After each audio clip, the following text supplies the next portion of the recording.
Hey everybody, how you doing?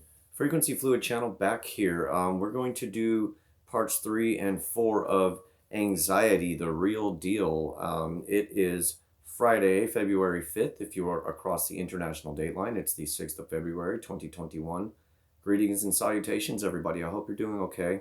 I hope that you are surrounded by love and filled with blessings. And, you know, just the most important thing is that you accept yourself, you love yourself, and it's going to translate into being able to love those around you and those around you loving you more, for being the best version of yourself that you can be.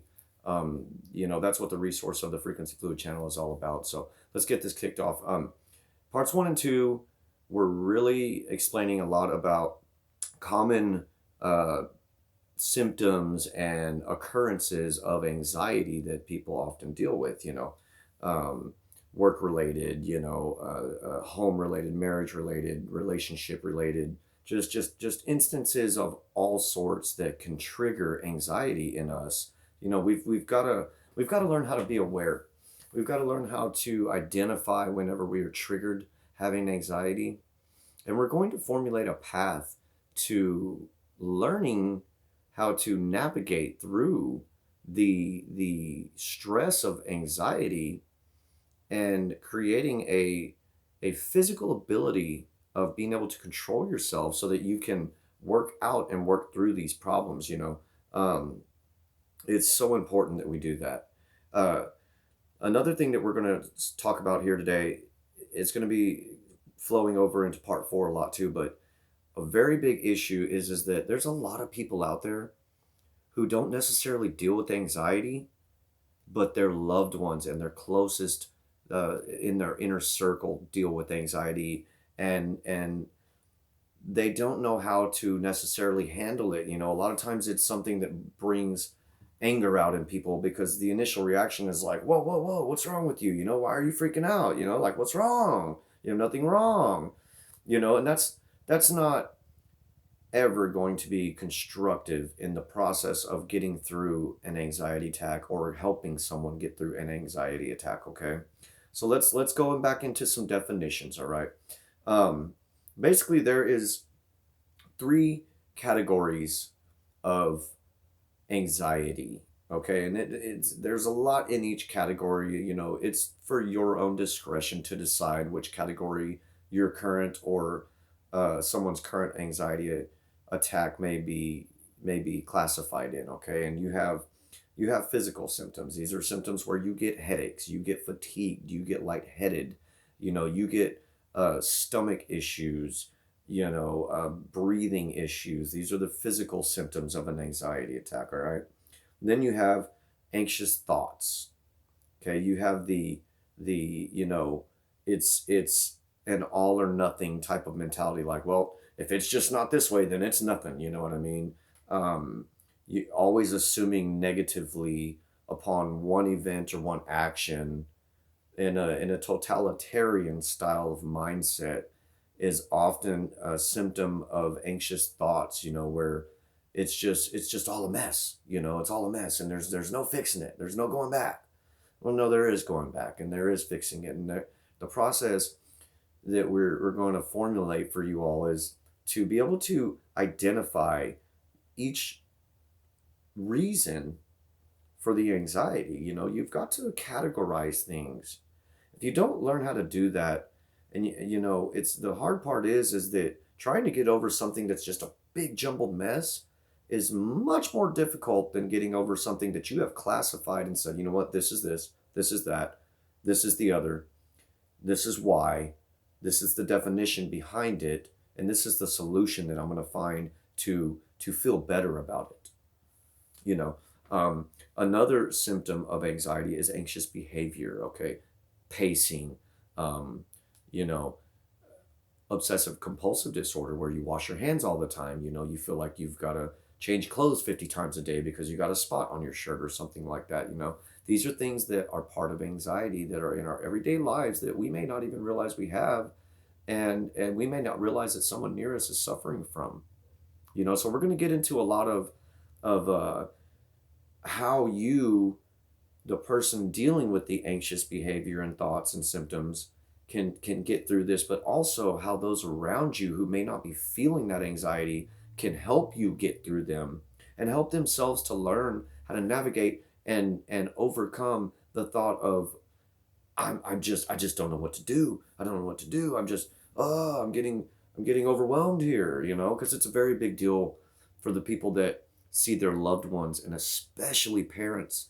Parents, when you have children that have anxiety and you freaking out because you just don't know what to do to help your baby, and the only thing you want to do is help your baby, you know, like, oh my God, what else is there to do besides do everything you can? Well, we're going to learn how to do that in parts 3 and 4 today of Anxiety, the Real Deal. Okay. Um, we've explained some categories: the physical symptoms, the anxious thoughts, and anxious behavior. Okay. You've got, again, the sweating, the nausea. You've got the stomach ache. You've got the migraines. Okay. You've got the constant assuming of negative things. The it's all or nothing kind of an attitude, or viewing an event in a negative light off of just one occurrence in the event, or you know, throwing something away to the curb because of one event that necessarily didn't need to be treated in that manner.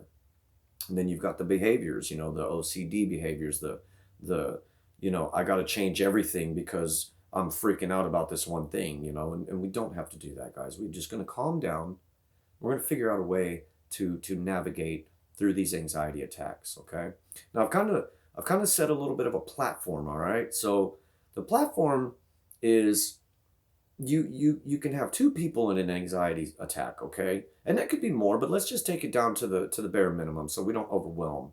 You know, we want to talk about it at a grassroots level. Okay, you've got the high and you've got the low.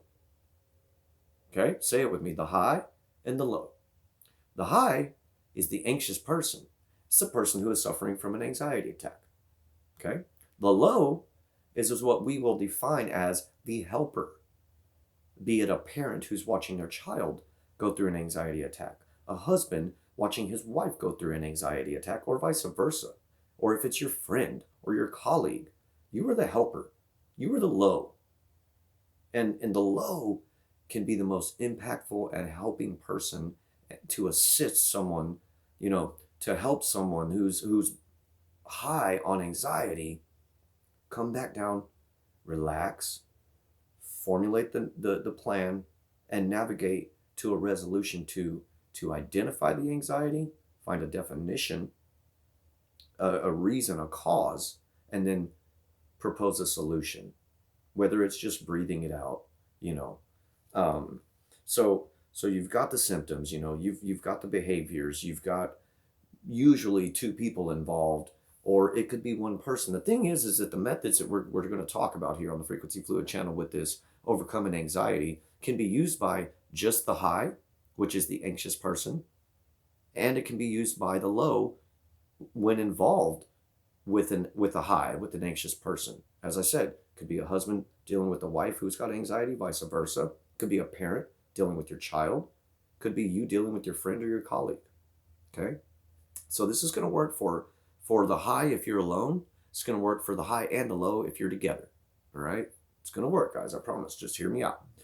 Um, the usual responses by people going through anxiety tend to be negative. You know, you're pessimistic about things. You may be worrying too much about things, which doesn't mean you're just a negative person. I'm not calling you a negative person. I'm saying it's a fear that breathes in the anxiety into you, and it takes a hold of your body, and then you start to kind of feel like you lose control. Your breathing gets out of whack. Your mind gets jumbled with a billion thoughts, and you just feel like you just can't come back down to you know, being yourself and just being relaxed and being able to go through an adverse situation. All right. So, you know, the usual responses are tend to be leaning towards the negative side of reaction. Okay. Well, we want to stop that. We want to figure out a way to, when we recognize that we're dealing with an anxiety attack or someone around us is dealing with an anxiety attack, we're going to install a method, a calming method, a physically calming method. It's going to translate into a mentally calming method. You're going to regroup. And then you're going to work on the 3 category chart, okay? The reason, the definition, and the solution, okay? It's a 3 category chart, all right? You put it on any piece of paper. I showed it to you in parts 1 and 2, all right? You draw 2 lines, you draw a line across the top, and you label it reason, you label it definition, and you label it solution, all right? This is going to be for both the high, the anxious person, and the low, the helper person, okay? It's going to be great. The one thing you need to know is that regardless of whether or not you're the high or the low, you have got to create space between your thoughts and your physical reaction. It's going to be the most important step in the whole process, because if we can't create that space, and I'm going to explain, if we can't create that space, it's going to be really hard to finish navigating through a path of your own design to be able to overcome anxiety, okay? And this especially goes for the low, the helper person, okay? Because as I said, like if you're a parent, you're like, oh my God, baby, it's okay, honey. Or hey, brother, it's okay, man. Like, what's wrong? What's wrong? There's nothing wrong. There's nothing wrong. Well, that's not the case. You can't convince that person that there's nothing wrong. Something is affecting them. And it's going to be your duty as the low to step back. And at all costs, you must, and I can't stress this enough, you have got to control your physical movements, your verbal decibel level, if you will, your speech, the way you talk, everything, your eye contact, everything has to be fluid and everything has to be calm. It must be from start to finish. You cannot waver in that behavior, because if you do, you could re-trigger the anxiety. You've got to remain calm the entire time, because as the helper, or the high, the anxious person or the low, okay, you've got the capability to say, here's the process. Listen up to me, okay? You're going to say this. Calm down. You're going to begin a breathing regimen, okay? You're going to begin a breathing regimen, and it's going to consist of 2 to 5 minutes of sitting down or lying down, not standing up. Sit down. Close your eyes. And you breathe in your nose and out your mouth. You breathe in your nose and out your mouth. It's very important that you do not take constant deep breaths. All that's going to do is make you lightheaded. Take a couple of deep breaths and then take mid-level breaths throughout the 2 to 5 minutes of creating the space. This is the space you're creating between your thoughts and your physical being. Okay? You're then going to have a space that you're going to be able to interject yourself in to be able to continue the process to overcoming anxiety. Okay? This is part 3 of Anxiety, the Real Deal. I hope you've enjoyed it. Hit like, subscribe, share it, please. We've got part 4 coming up. Don't want to run each episode too long, but I'm going to finish this off in part 4. I'm going to really bring it all together for the high, the anxious person, and the low, the helper person, okay? This is going to work for either one of you, whether you're alone, having an anxiety attack, or whether you're around someone, or if you are someone who is around a person who suffers from anxiety. So it's going to be really vital for you to learn, okay? Don't forget, pull out your paper, write down your 3-category chart, line across the top. Reason, definition, and solution. And we're going to talk about that more next. Thank you guys so much for watching. Appreciate you. Bye now.